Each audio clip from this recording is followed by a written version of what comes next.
here we go. Chapter 15. On Monday at back-to-school night, I waited for Mom outside homeroom. She finally arrived hauling her many work bags, glasses on top of her head. Whew, made it, she said, giving me a quick hug.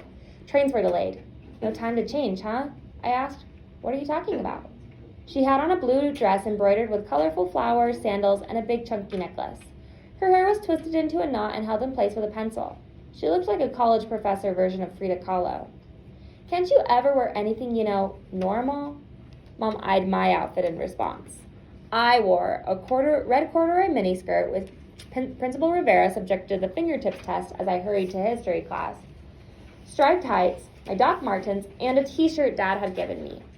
It was gray with a picture of Judy Garland as Dorothy carrying Toto in his basket. It read, Toto is my co-pilot. Let's not argue about clothes right now, Mom said. Where to? Follow me. I led her into the first classroom. In each room, kids were on their best behavior while parents read classroom rules, taped to walls, inspected titles on bookshelves, and waited for teachers to give quick overviews of what the class would be working on that school year. Listening to Miss Friedman, the 7th grade science teacher, describe the spring unit on the solar system reminded me that I was really going to be there for the entire school year. 2 entire school years. In science terms, the Earth would travel around the sun twice before I would be able to go back home for good. When we got to Senor Asencio's room, he was at the door greeting everyone. As we came in, he handed us each a clothespin and graded our family trees to hang on twine that had been strung across the back of the classroom. I flipped my drawing over and saw an A in red marker on the back. An A, Malou, that's great, Mom said. Can I see? I held up the clothespin. I'm going to hang it up, I said. Then you can look at it, okay? Going to make me wait? Fine, I'm going to talk to your teacher. Mom walked off towards Senor Asencio, and I headed to the back of the room to hang up my tree. I saw Joe come in and I waved. That's a pretty good drawing, Joe said, walking up. Thanks, I said. When do you have Senor Asencio's class? Second period, he said. So, which one is your tree? You really want to see it? Joe asked. Sure, I said. Then with a grin, I added, is it better than your foam tulip? Really funny, Joe replied, frowning. Over here. I followed him down the row of hanging trees and stopped when he stopped.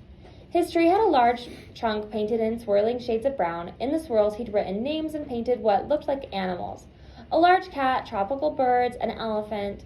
The trunk split into full branches full of soft, feathery, bright green leaves, where he'd also hidden names. Whoa, I said, it's beautiful. It's El Arbol del Tul, the Tul tree, he said. I could see the pink rushing into his cheeks and ears. What's that? I asked. It's the huge super old tree in Mexico, he said. I saw it when I was 8. I've never felt so small in my life. What are the names in the trunk? Those are all my grandparents and great-grandparents, Joe said. Me and my parents are up here, he pointed to the leaves. I like it, I said. You're a really good artist. Thanks, Joe said. Watercolors, I can work with. Milk foam, not so much. Over his shoulder, I could see Mom talking to Selena and a woman I assumed was her mother. Oh no, I said. I better go. I'll see ya. Yeah, go rescue your mom, Joe said, turning to look. I should go find mine too. I left Joe by the hanging trees and hurried over to Mom. There you are, Mom said. Come look at my tree, Mom. I hoped she'd be so excited to check out my A, she'd want to leave Selena and her mom quickly. Don't be rude, Maria Luisa. Are you going to say hello to your friend?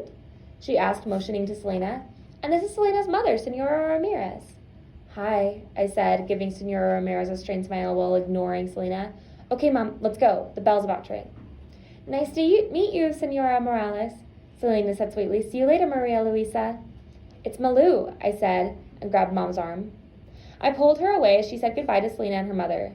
I hate to break this news to you, Mom, I said, but Selena is not my friend. She seems really nice. And did you know she dances Wapango? Wapango? Very impressive. Wapa what?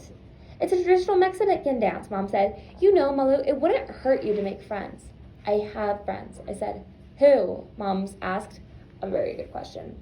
Joe, Mrs. Hidalgo's kid, I said. One friend is all this girl needs. Mom rolled her eyes. Selena's mother runs her own dance school, Mom said. I've always wanted to learn some traditional Mexican dances. That's great, Mom, I said, still trying to move away from the topic of Selena. Look, there's my tree. I told her we'd sign up for a beginner's lesson. I stopped in my tracks. We? When will we have this opportunity again, Mom asked. I want us to take advantage while we can. But I don't want to do it, I said. It would be a fun thing for us to do together, Malou, Mom said. Think about it. It's just one lesson. Now, where's this tree? I pointed to my tree and waited while Mom inspected it and read my essay. This is lovely, Malou. Thanks, I mumbled, my arms crossed over my chest. Are you going to be mad at me now? She asked. I wasn't mad. I was furious and panicking at the thought of having to spend an afternoon outside of school with Selena. Nice work on the tree, Mom said. I wish you would have let me look over your essay before you turned it in. I got an A, didn't I? My sentences were short, and I spelled everything out exactly as it sounded using the information Mom and Dad had given me. I thought about having Mom check over it, but decided against it. I knew it would have given her too much pleasure. Plus, I didn't want to hear her criticize my Spanish. I could picture all the red pen marks on my paper like I was one of her students. I guess you did, Mom said, but I'm happy to help. I know, Mom, I said. Sounds like you're going to have a great school year. Yeah, I said, the awesomest. I need to go to the restroom before we leave, Mom said, ignoring me. I'll meet you out front.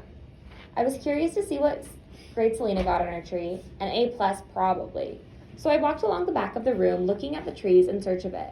I noticed that almost all of the locations on the trees were either Chicago or Mexico. Some California and Texas. Mine was the only one with a non-Spanish name. I was probably the only one in this class who couldn't dance a huapa whatever, too.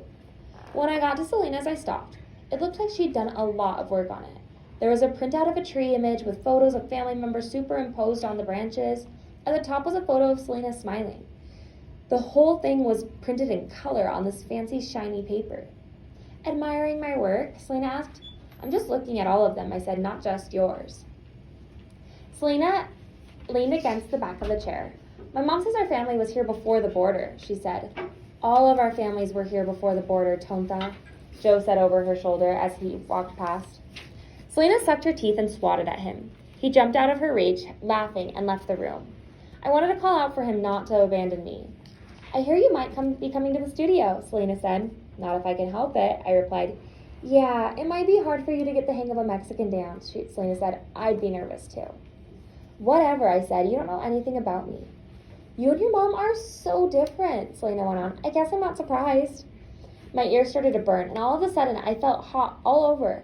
I had to get out of there, away from Selena, fast. Are you like your dad? Selena asked. Is he, No, I don't know. Is he a weirdo too? I turned away from the hanging trees and left her standing alone.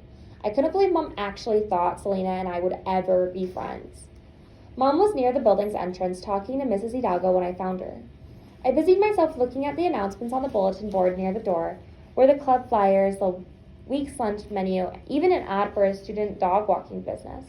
And in the middle of it all was a sign-up sheet for the Fall Fiesta Talent Show auditions. I read down a list of names until I came to Selena Ramirez. At that moment, Joe walked up to get a drink from the water fountain. What's your talent? He asked. What's yours? Joe tried to grab at his stomach and pat his head at the same time. With a talent like that, what are you doing here? I asked and laughed. You should be on the road. Harsh, Joe said. So you signing up? I tapped my finger against Selena's name. What do you think she's going to do? I asked. Dance? She's definitely dancing, Joe said. That's her thing. You play any instruments? I asked. Some guitar, a little piano, but I prefer the visual arts, Joe said. Why? I grabbed the pen that was hanging on a string next to the sign-up sheet and wrote my name on the blank line. Next to it, in parentheses, I wrote the word band. Because we're starting a band, I said.